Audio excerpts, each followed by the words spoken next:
So I'm actually back in the spot today where I filmed the 24-hour video a few months ago, and it's a lot more positive today. It's a lot warmer, there's a lot more wildlife, and it's actually a lot greener than it was before, so it honestly looks quite nice. There's also a very weird person just walking about in the bushes, which is kind of odd.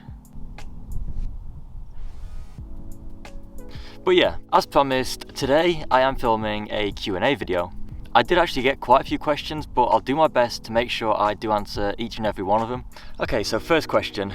What was the scariest place you've been to in terms of feeling unsafe? I think, to be honest, that's got to be the Catacombs. There were legit times when I was in the Catacombs where I honestly thought I was going to die, because it was just dark, endless tunnels that just didn't seem to lead anywhere. You know, they all just looked the same, and it honestly felt like a massive labyrinth underground. Well, of course, I had no phone signal, I was with no one. It's 100% got to be that. Is YouTube your job? If not, what do you do for work? Sadly, YouTube is not my job. So I'm a student, I'm studying photography full time. On top of that, I'm trying to do a bit of biology. And then on top of that, I'm also doing YouTube, which YouTube videos take about 20 hours a week to edit and often a full day to film. Even though it kind of feels like a full-time thing sometimes, it's not a full-time job. In fact, usually to get money, I just get temporary jobs like summer jobs, Christmas jobs, seasonal jobs. But YouTube honestly does not pay well. I think last month I made something like 17 quid, which was, considering how much I spent and how much I put into it, it's definitely not something I consider to be even a part-time job at this point. What's the most interesting experience when exploring that you didn't manage to get footage for? Ooh, that's a good question. I'm actually not sure, you know. There was one time while I was inside an abandoned factory. That was kind of crazy, because a security guy came in looking for me, and for the next 5 minutes it was basically a super tense game of hide and seek, and the whole time I thought I was recording it. But then afterwards, when I looked down at my camera, it turned out I'd just started recording when I thought I'd click the stop button. That was a fun experience. Scariest moment whilst travelling or exploring? Again, number one has to be the Paris Catacombs, but there was actually another time whilst I was in Paris. Basically, I was inside an abandoned village, and inside one of the houses that I went into, I found a table with like a whole bunch of blood and stuff on it. So it was either something had happened there just before I got there, or someone had perhaps made a short film or something like that over there. But in terms of travelling, if I'm quite honest, it's not even a great story, but it's probably the first time that I went away on my own. So I'd never travelled solo before. I rocked up in Paris on my own, and I had no phone signal. So first off, I couldn't find my accommodation. It took me about an hour to get into the apartment, which was honestly such a scary encounter. I'd also been scammed by a taxi driver, and honestly, it doesn't sound like a scary moment when you're just listening to it, but for me, being 18 years old at the time and having never travelled anywhere abroad on my own before, it was honestly terrifying. After about a week or so, I realised I genuinely love travelling solo, and that's why I've done it so many times since. Favourite explore, and what place would you love to explore in the future? Honestly, in terms of like urban exploring, I'm pretty sure my favourite place would be the mansion on top of the mountain in Italy. Not only was the location just insane with, you know, amazing views of the mountains, the journey there was also just amazing.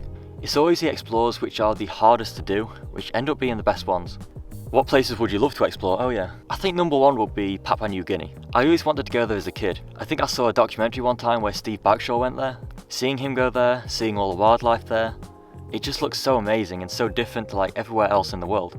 On top of that, I'd also add the Amazon jungle. That's 100% towards the top of my list. And also the Odessa Catacombs. I think that's how you say it.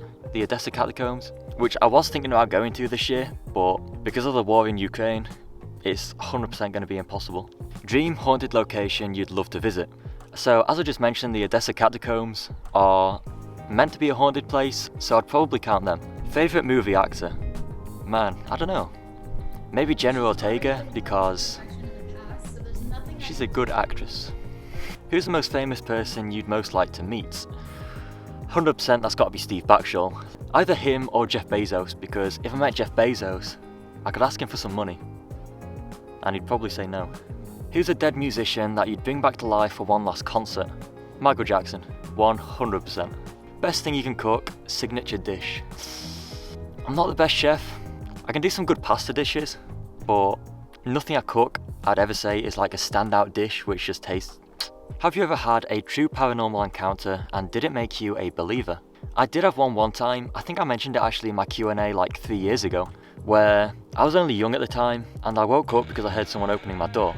And as I looked, there was a woman stood in the doorway, and I assumed it was my mum because she was the only woman in the house at the time. So I was like, Mum, Mum, and then she walked away, just down the corridor that we had in the house at the time. So I jumped up off my bed and looked down the corridor, and there was no one there. So I was kind of scared after that. But anyway, in the morning, being scared as I was, I mentioned the story to my mum, and she'd basically had a super similar encounter that night where she felt someone like walk into her room and stand next to her, but there was no one there. And then I think she got a text later on during the day, or she saw in a calendar that it had actually been a year since my gran had passed away. So that was super weird. But that aside, all the experiences that I've had have been like debunkable, I guess. What do you think about the underground red door at Area 51? What's behind it? And do you reckon radiation is the reason for the perimeter, or just a bluff? Man, that's a big question. But honestly, the simple answer, I have no idea. There's definitely some suspicious stuff going on at Area 51, but I would say I believe Area 51 is more of like a government testing facility rather than a place where, you know, there might be aliens. I think if anything, aliens are just a cover up. You know, it's just a place where the American government's getting up to some sketchy stuff, but who am I to talk? I don't know for sure. How do you avoid panicking when visiting abandoned places on your own? I think more than anything it comes down to like personality. I'm not a fearless person, but there's not much that I'm exactly scared of. So walking into places like that, especially when I was younger, never used to be an issue for me at all.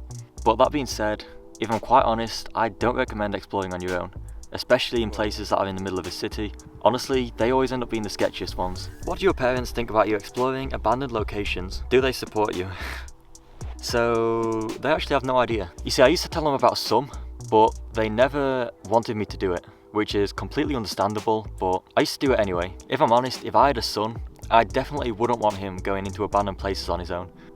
Or the Paris Catacombs. Have you ever been in trouble by security or police at an abandoned place? Yep. Give me your name and details. I can just all I need to See where you're coming in. and I'm on today, not in future you come back. Any homeless or crazy people encounters at abandoned places? Honestly, I don't think so. Although there was the time when we were exploring an abandoned play park and a group of teenagers came in and just smashed the place to bits.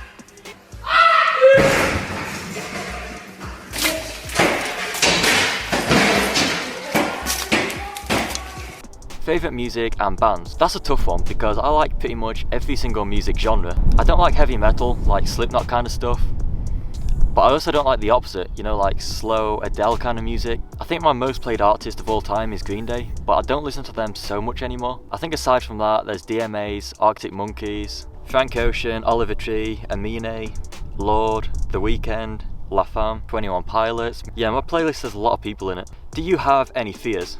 I know I've said I'm not really afraid of anything, but the one big thing that does get me are horses. Like, I know it sounds weird, but they terrify me. Especially like when you walk through a field with horses in it, those horses could destroy you in a fight. They're just such a big animal and they're so unpredictable as well. Another one as well is people. It sounds weird, like I'm not some kind of antisocial person that's scared of others, but people like horses can also be unpredictable. It's like, you know, if you're walking through the streets on your own at night, you're not scared of the street lights or the darkness. You're scared of the people that might be about. And when you go inside an abandoned building on your own, you're not scared of the old sofa or the light switch. You're scared of people that might be in there. I feel like on a deep level, people are everyone's biggest fear.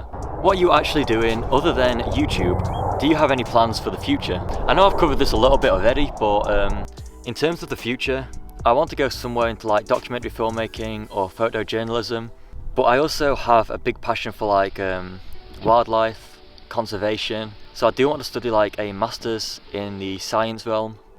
Obviously I love travelling as well, and I do like making YouTube videos, so I've got a lot of doors open, but which ones I'm going to choose, I'm not 100% sure yet.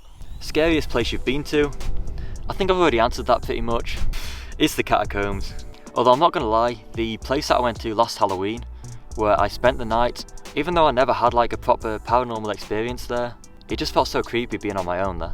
Can we collaborate in India? Also, please explore more abandoned haunted places. Honestly, I would love to go to India. That's another place that's up on my list. You know, you see some photos of the landscape, it just looks so amazing. I'd also love to photograph some tigers. So yeah, maybe someday we'll get a collab. Also yeah, a haunted place is lined up in the not so far future, but most of my explores, if I'm honest, I'm trying to focus more on the like proper adventure theme. Because if I'm totally honest, that's just what I prefer to do. What is your favourite video of yours? Honestly, it's probably the one where I fell asleep on the train. Like, I know it sounds weird, but I don't normally like my videos, but I actually enjoyed that one. You know, it was a unique video, it was fun to make, it went so well, I found an amazing location. Another one has to be the Olympic Stadium in Italy, because getting inside that just felt like such a big achievement. I think it took about 3 days to get inside because there was so much police presence there, so it ended up being such a big mission. Do you live in a town or a city? I live just outside a little town called Chesterfield. It's okay, it's... could be worse. What's your favourite band? Like I said earlier, I've got a lot, but if I had to narrow it down to 3, it would probably be these ones. Are you going to get a haircut? Nope. It sounds really weird, but like, since I went through that big depression spell, I've not had a haircut. So my long hair now, in a way, I guess it's symbolic to me. Wow, that sounds so pretentious. It's kind of like a symbol of strength, or growth. Growth, yeah, there we go. I'll get it cut one day, but I think it's going to stay long for quite a while. Will you ever redo a video? Maybe go back to Tot's TV house? To be honest, some of the more recent videos, like falling asleep on a train or walking for 24 hours, I'd love to have another go at them. In terms of the abandoned places, I probably won't ever redo any of them. The sad truth is, it would just be depressing going back to any of them. I mean, the Tot's TV house, for example, I know that's been burnt down now, so there's definitely no going back there. Are you planning any live streams or live walkabouts? Honestly, I would love to do a live stream at some point, I just need to find a good opportunity. But in terms of a live walkabout, that would be insanely fun, but it would also be quite complex because, you know, you need a camera that's capable, you need unlimited data. I'm not sure right now it would be worth it, but in the future, I'd definitely consider that. Do you have a girlfriend or do you have a wife? Nope. Are you going to go to the Paris Catacombs again? I would love to go back, 100% I'd love to go back. But, you know, for starters, the place is dangerous. You know, considering the people and the thought of getting lost again. But on top of that, there's also the people down there called the Cataphiles. So they're basically the people that spend a lot of time down there, the locals I guess. And for many of them, it's kind of like a second way of life. And by going down there and filming the place, I don't want to come across as disrespectful or intrusive. And I also don't want to get myself in any trouble, you know. I do still enjoy filming the odd dangerous video, but if it's so dangerous that it could genuinely put your life in proper danger, then you've got to weigh up whether it's a good idea or not. Who is your celebrity crush? I don't know. There's a YouTuber called Hey Natalie. She's definitely one of them, but I don't think she'd count as a celebrity. I guess in terms of celebrities, Jenna Ortega for sure, Emma Raducanu, the tennis player, Ana de Armas as well. She might actually be number 1. Do you believe in ghosts? As I mentioned earlier, I don't disbelieve in them, but I'm also super skeptical. But I would love to find some like firm evidence one day. That would be insane. Childhood idol growing up. See, when I was younger, as a kid, I always wanted to be an explorer. So the biggest person I looked up to, as I mentioned before, was Steve Backshall. You know, he was travelling the world, seeing all these incredible animals, doing these incredible things. And I just thought, like, that's the life I want to live. But when it came to the presenting, when I was younger, I never really had that much confidence.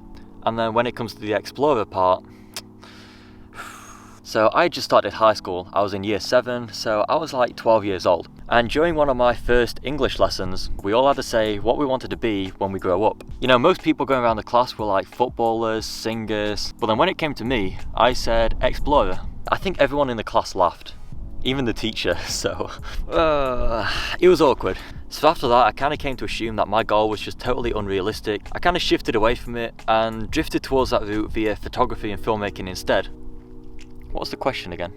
Childhood idol, that's it. Like I said, Steve Backshall was definitely number 1, and then probably Steve Irwin as well. And also, I'd say my dad. Growing up, he was always like the hardest working person I knew, so he was definitely like an idol to an extent. Okay, so final question, what are your favourite films? So my number 1 is definitely a film called Amélie.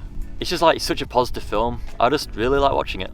Let's see what's on my list. The Killing Fields, Catch Me If You Can, The Descent, Before Sunrise, and The Cove. But yeah, there's so many more. So yeah, that's it, final question. Thank you all for watching, and thank you for all the questions as well. Hopefully you learned something new or something interesting, or I don't know. If you have a question that I didn't answer, then be sure just to leave it down below and I will reply. For now though, thanks for watching, and don't forget to keep chasing your own dreams and your own adventures. Peace out.